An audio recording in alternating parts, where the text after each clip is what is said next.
So guys, आज के video में मैं कंपेयर करने वाला हूँ आइको Z10 को मोटोरोला H60 फ्यूजन के साथ।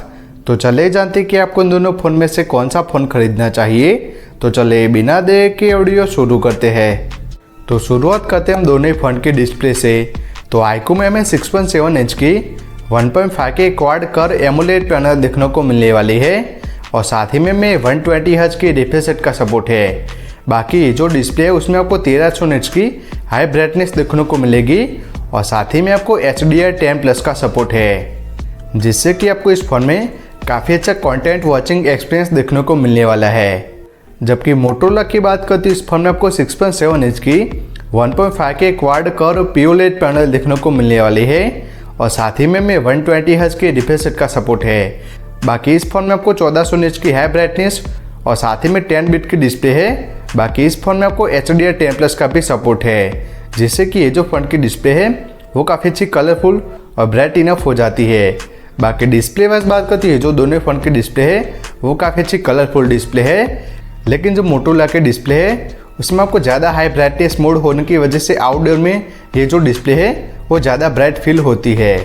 नेक्स्ट अगर प्रोसेसर की बात करें तो आइको में स्नैपड्रैगन 7S Gen 3 प्रोसेसर देखने को मिलने वाला है और साथ ही में हमें LPDDR4S की रैम और UFS 2.2 स्टोरेज सपोर्ट देखने को मिल जाएगा, जिसमें कि हमें 8 लाख तक Antutu स्कोर देखने को मिलता है और साथ ही में आप BGMI 60 FPS पर खेल पाएंगे।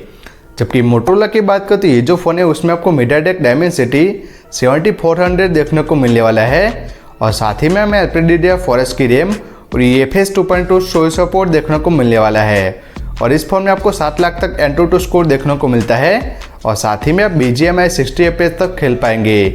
तो अगर परफॉर्मेंस वाइज बात करते हैं, जो दोनों फ़ोन हैं वो अपने प्राइस के हिसाब से काफ़ी अच्छी परफॉर्मेंस लेके आते हैं, लेकिन जो आइको का फ़ोन है उसमें आपको ज़्यादा ऑप्टिमाइज परफॉर्मेंस फील होती है। नेक्स्ट अगर यूआई की बात करें तो आइको में हमें फ्रंट OS देखने को मिलेगा और साथ ही में हमें 2 साल का मेजर OS अपडेट और 3 साल का सिक्योरिटी OS अपडेट देखने को मिलने वाला है। और साथ ही में फीचर्स की बात करते इस फोन में आपको circle to search, smart cutout, screen translation, AI eraser, AI summary, AI photo enhance और AI रिपीट जैसे AI फीचर्स देखने को मिलते हैं।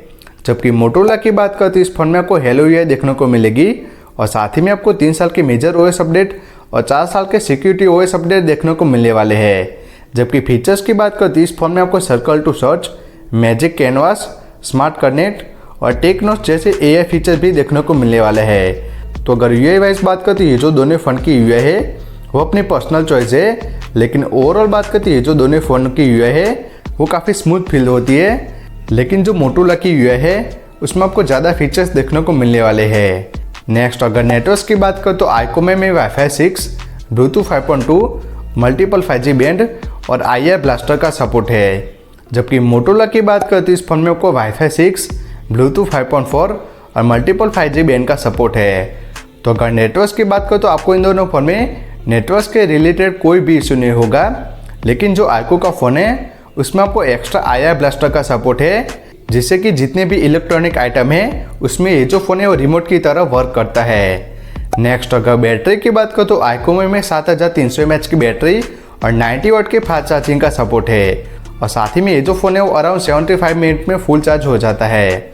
जबकि मोटोरोला की बात करते इस फोन में आपको 5500 mAh की बैटरी और 68 वाट के फास्ट चार्जिंग का सपोर्ट है और ये जो फ़ोन है वो अराउंड 1 घंटे में फुल चार्ज हो जाता है। तो अगर बैटरी वाइज बात करते हो, जो आइको का फ़ोन है उसमें आपको आराम से 2 दिन तक का बैटरी लाइफ देखने को मिल जाएगा और साथ ही में जो आइको का फ़ोन है उसमें आपको ज़्यादा फास्ट चार्जिंग का सपोर्ट है। लेकिन जो मोटोरोला का फ़ोन है उसमें भी आपको आराम से 1 दिन का बैटरी लाइफ देखने को मिलेगा। लेकिन दोनों को साथ में कंपेयर किया जाए तो जो आइको का फ़ोन है उसमें आपको ज़्यादा बैटरी लाइफ और साथ ही में आपको ज़्यादा फास्ट चार्जिंग का सपोर्ट है।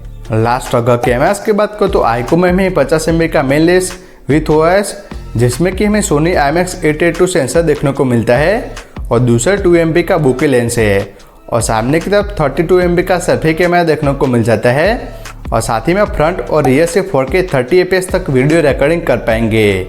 जबकि मोटोरोला की बात करें तो इस फोन में आपको 50 MB का मेन लेंस विथ OIS, जिसमें कि हमें सोनी LYT700C सेंसर देखने को मिलता है और दूसरा 13 MB का अल्ट्रा वाइड लेंस है और सामने की तरफ 32 MB का सेल्फी कैमरा देखने को मिलने वाला है और साथ ही में आप फ्रंट और बैक से 4K 30 fps तक वीडियो रिकॉर्डिंग कर पाएंगे। तो अगर कैमरास की बात करें तो जो आईक्यू का फ़ोन है उसमें फ़ोटोज़ में आपको वाइट टोन देखने को मिलती है, लेकिन जो मोटोरोला का फ़ोन है उसमें आपको बेटर ऑप्टिमाइज फ़ोटो देखने को मिलती है, जिससे कि जो मोटोरोला के फ़ोन में जो फ़ोटोज़ आती है वो आपको देखने में बेटर लगती है। और साथ ही में जो मोटोरोला का फ़ोन है उसमें आपको एक्स्ट्रा अल्ट्रा वाइड लेंस का सपोर्ट है। बाकी वीडियोज़ की बात करें तो जो मोटोरोला का फ़ोन है उसमें आपको ज़्यादा स्टेबल और कलरफुल वीडियोस देखने को मिल जाती है।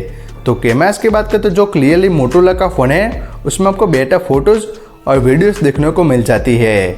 लास्ट अगर प्राइसिंग की बात करें तो आईक्यू Z10 की जो प्राइस है 8GB रैम और 128GB मेमोरी के साथ 22,000 से शुरू होती है, लेकिन ऑफर्स के साथ आपको 21,000 में देखने को मिल जाएगी। जबकि मोटोरोला H60 फ्यूजन की बात करें तो 8GB रैम और 256GB मेमोरी के साथ 23,000 से शुरू होती है, लेकिन ऑफर्स के साथ आपको 21,000 में देखने को मिल जाएगी। तो अगर ओवरऑल बात करें तो मेरे हिसाब से जो आईक्यू का फ़ोन है उसमें आपको ज़्यादा बेटर परफॉर्मेंस और साथ ही में आपको ज़्यादा बैटरी लाइफ देखने को मिलती है, लेकिन जो मोटोरोला का फ़ोन है उसमें आपको better display, better camera setup देखने को मिलता है और साथ ही में आपको बेटर यूआई एक्सपीरियंस देखने को मिलता है। तो मेरे हिसाब से जो मोटोरोला का फ़ोन है वो ज़्यादा वैल्यू प्रोवाइड करता है और साथ ही में जो मोटोरोला का फ़ोन है वो ऑलराउंडर पैकेज है। तो मेरे हिसाब से आपको इन दोनों फ़ोन में से मोटोरोला H60 फ्यूजन की तरफ जाना चाहिए। तो कैसी लगे ये वीडियो कमेंट्स करके ज़रूर बताएं। Thank you.